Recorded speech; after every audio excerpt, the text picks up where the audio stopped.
हम लक्ष्मी चौधरी अहाँ सब गोटे के प्रणाम करे छी। आई हम एकटा महादेव के नचारी लऽ कऽ उपस्थित भेलहुँ हैं।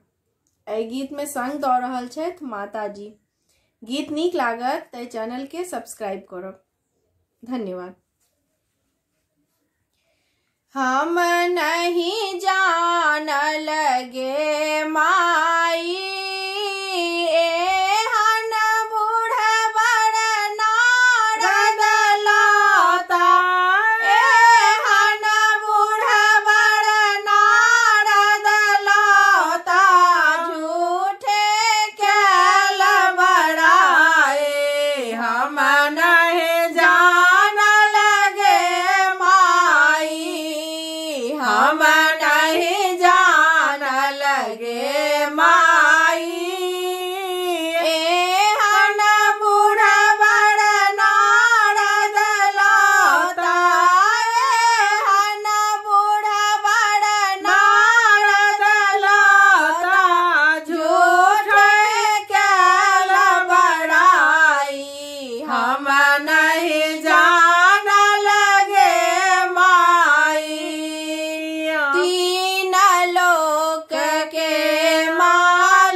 तीन लोक के मालिक कही कही हमरा लपति आई। चारी मपल में भीख मंगई छथि, चारी मपल में भीख मंगई छथि। आनल बरद चढ़ाए हम नहीं जान लगे माई, हम नहीं जान लगे माई।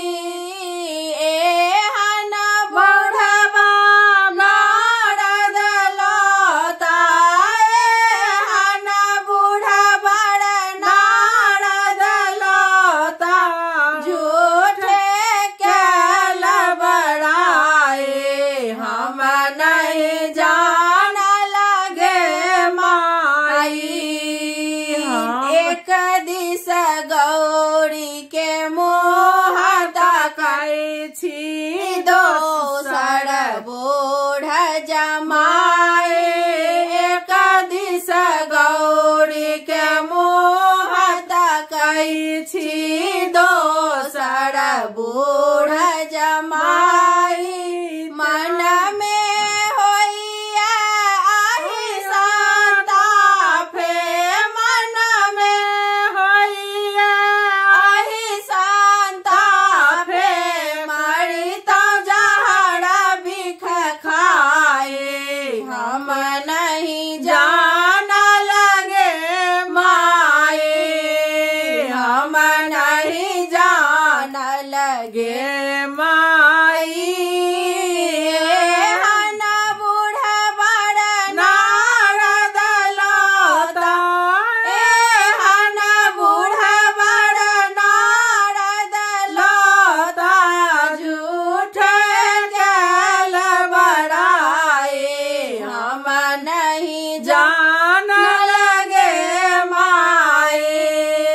नहीं नहीं हम नहीं गौरी, हवा बन जग होया ता